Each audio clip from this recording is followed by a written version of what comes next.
Hey everyone, welcome back to another episode of Vainglory, some type of replay 5v5 ranked session. And as you already probably saw from the title, this was one of the most intense matches I ever been.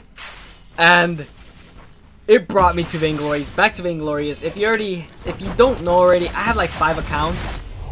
3 of them which I use for YouTube, this is my main YouTube account. I have another main account that's already in VG, but none of that. Who cares? But this is the one that you guys get to see, the main account. So I'm just speeding up the time up until 10 minutes, I guess, cause that's when it gets a little bit more interesting. But yeah, you don't know how tired this was. As the title suggests, this was basically a 4v5. You'll see in a little bit. One of the other Vainglorious players on our side, well, AFKs for like a cool 7 to 8 minutes. I don't know what exactly, but I don't know. So the whole reason why I'm doing this is gonna be a slightly shorter video. So don't worry, I will post a little bit later an actual full gameplay. I'm not gonna wait a whole day to post another video. It'll just be a few hours, probably around 10 PST time. But man, I don't know why I'm so lazy. I had this gameplay recorded and I was supposed to post this like maybe 3 hours ago, but whatever. So it looks pretty even, I guess. Yeah, it was pretty even in the beginning, but oh, as you can see, just look at the map. Look at the person that's in our base. Yes, that guy right there. He's a Vainglorious player. I checked it out in VG Pro. So that kind of is really unfortunate because at this point it became 4v5, which I'm pretty sure the enemy did not know that, so that's why they're still very on the edge, because they didn't know how strong we were. Because I was doing really well. Like I'm 5-2 right now. Our Malene is flawless with 2-0. Our AFK person is the only person that has died once. Arden, well, he's captain, and our Alpha is 1-2. So we're not doing so bad. We're up by 2 kills. So as of now, even though the gold is pretty even, but let me tell you this. Did I die here? No, I didn't. So I was going for super, like, the squishiest build ever. Like, obviously I had no defense throughout the whole match. Didn't even consider it, just because I was getting ahead and I really wanted to push strong with having a really strong build, knowing that the Kestrel was gonna go super squishy.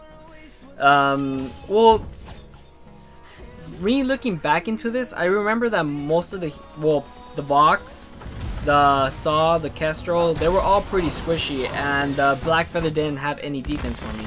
So that's what made me decide to go super squishy. As you can see, look, I'm just murdering people right now. Look at the damage. I don't know what made her think to go back, but easy triple kill right there. As you can see, look at that. I'm just destroying. I really wanted that Quadra, but the Alpha was able to get that. But anyways, the thing that makes this match very special is that I decided to solo. I prefer to solo. Honestly, I find soloing a lot easier to climb up the ranks than me going into a group, partying. But knowing myself, I tend to just give in to all of you guys who are asking, can you rank with me? I'm like, yeah, sure, why not? So it's a little bit tougher to go up the ranks while partying. Because usually people are on voice comms, and if I'm recording, I don't want to go on voice chat. It's not that I don't want to talk to you. Like if I'm not recording, I do go on it. There's probably a few people that have experienced that. I've talked to some of you guys. But yeah, the only reason I don't do it while recording is because it mixes the gameplay and your voice. So what ends up happening is, if I want to hear you, I need to raise up the volume, which also raises up the volume of the sound effects, which get extremely loud, and I don't want to break the mics or the headphones that you guys wear. That was a crazy turnaround right there. I wish I could go back, but the stupid timeline is all really bad. Like, super bad. If you ever do that, it brings out the loading. So I tried to do this all in one take. But yeah. What was I saying? What am I at? I'm already at 10 and 2. As you guys can see, I was just killing it. So the thing that made this really special, it's not that it was really special, it's more the fact that I decided to start ranking. I was gonna record, but I was like, you know what, I'm gonna push. I'm in the beginning of POA Gold, which is kind of sad, and the season's almost coming to an end. And I was in VG in this account, just that there's been times where, you guys already know, I missed a few days of recording and whatever, and then I just let my account decay because I'm playing on my other YouTube accounts, which is my RickLess all caps and my RickLess YTube. So I start playing those and I forget about my main YouTube account, which is this RickLess. So what ends up happening is that I just let it decay. It's not like it hurts me a lot. To be honest, it doesn't. Because I do have a private account that I just play whatever I want. But yeah, so I started at 9 p.m.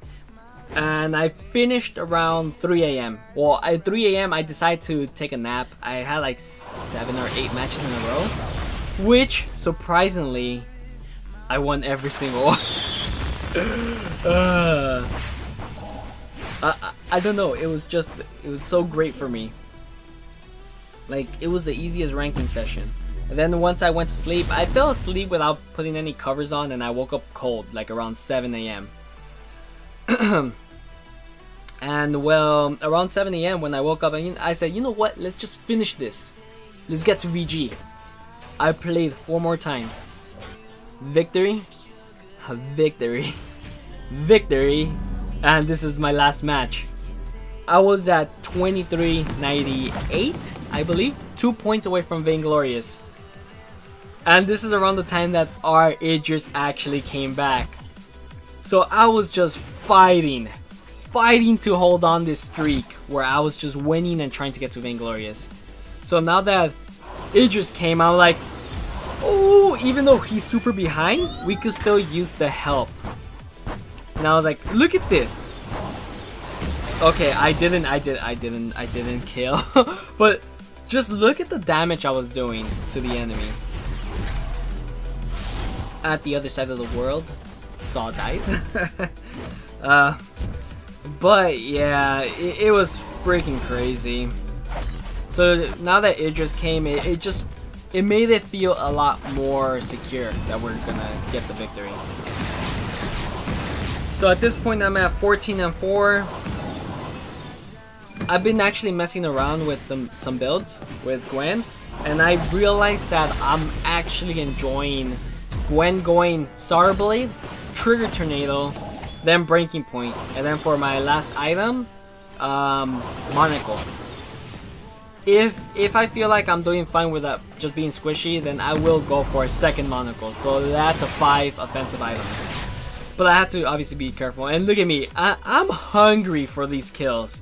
I'm like, we're backing up? No, we're not. We're gonna go back in there. Took down the Saw. Now took down the Black Feather, and it's like, I messed it up there. I was like, I could have gotten another easy triple kill. So I'm going back because waves are being pushed. Well, I didn't want to lose more turrets. I infused.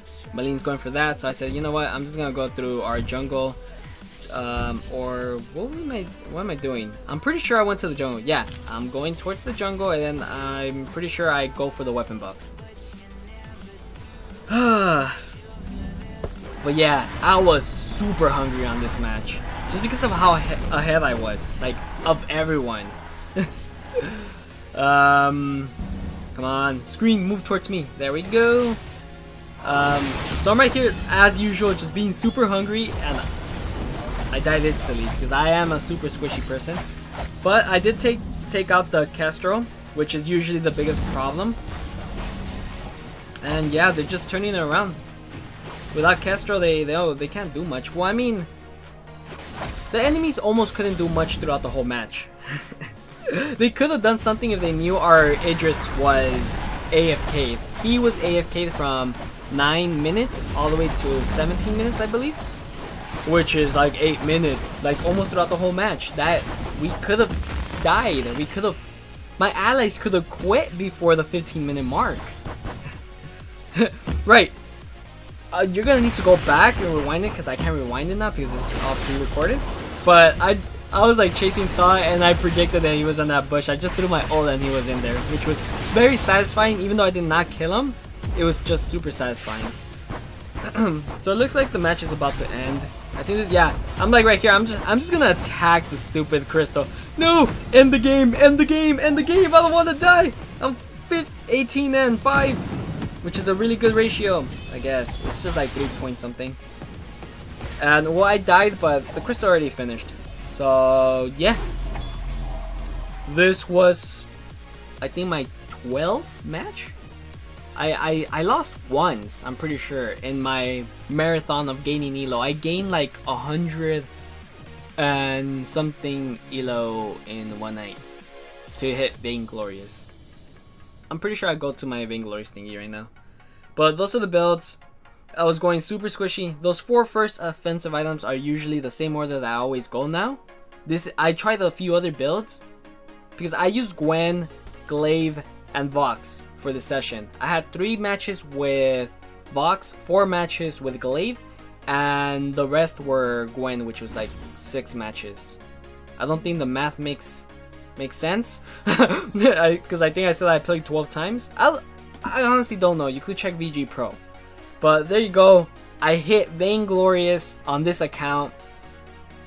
And now I just have my RickLess all caps. And I don't think I'm gonna bother with RickLess white tube. Because that one, if anybody wants to play with me, no matter what tier you are, I will join you if you ever see me on that account. So I don't really care. I shouldn't push to Vainglorious or else I can't play with some of you guys that are probably in tier 6 or tier 7. Maybe tier 5. It's already out of the question. Sorry guys. If you're a tier 5 or below, I just can't rank. I'll play casual with you guys, but that's all I could do. But hopefully you guys enjoyed this. This was more like a little journey.